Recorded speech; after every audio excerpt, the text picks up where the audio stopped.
But what if she was just crime she never committed? Tonight, we reopen mythology's most famous killing. Was Perseus truly a hero?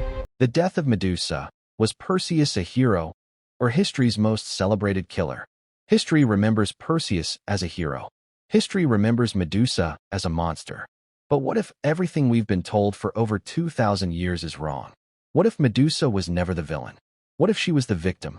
A young woman betrayed by the gods, cursed for a crime she never committed, and finally executed by a man the world would call a hero. Tonight, we're reopening one of mythology's most famous killings. And by the end of this story, you may never see Perseus the same way again. Long before snakes twisted through her hair and warriors feared her gaze, Medusa was human, a devoted priestess serving Athena, beautiful and admired by all. Part 1. Before Medusa became a monster. Long before snakes twisted through her hair. Long before warriors feared her gaze. Medusa was human, beautiful, graceful, a devoted priestess serving Athena. She lived within the sacred walls of Athena's temple, a place where purity was everything. People did not fear Medusa. They admired her. Her beauty was legendary. But sometimes, the gifts that make us special are the very things that destroy us. And Medusa was about to learn that lesson in the cruelest way imaginable. Part 2. The crime in the sacred temple. Then came the day that changed everything. Poseidon, god of the sea, a deity whose power rivaled the heavens themselves.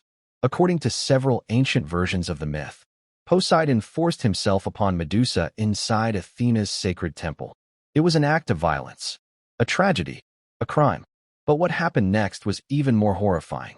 Athena's rage erupted, yet she did not punish Poseidon.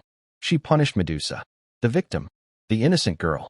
Her beautiful hair transformed into writhing serpents.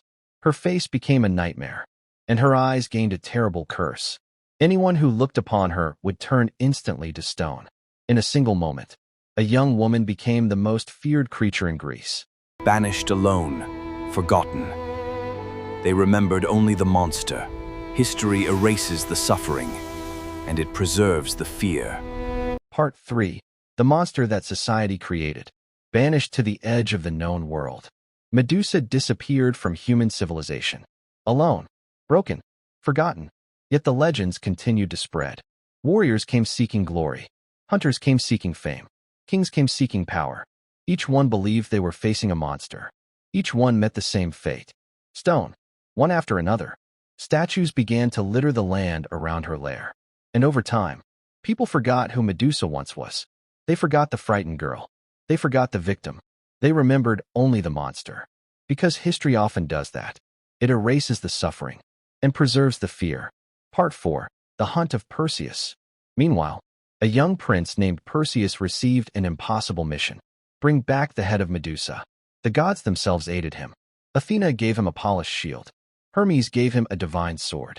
Hades provided a helmet of invisibility. The hunt had begun. A monster. A hero. At least that's how the story was told. Perseus finally reached Medusa's lair. She was sleeping. Not attacking. Not fighting. Not defending herself. She never saw him coming. Using the reflection in Athena's shield, Perseus crept closer. Step by step. Breath by breath.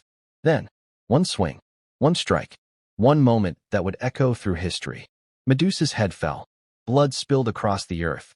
And from that blood emerged Pegasus, the legendary winged horse. A miracle born from a tragedy. Part 5. Hero or Killer. Perseus returned home in triumph. The people celebrated him. Songs were written. Stories were told. History crowned him a hero. But pause for a moment.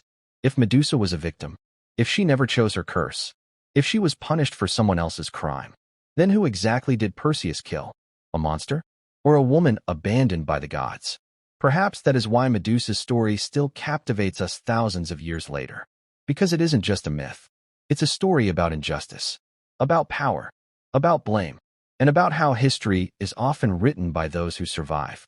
Maybe the true tragedy of Medusa wasn't her monstrous appearance.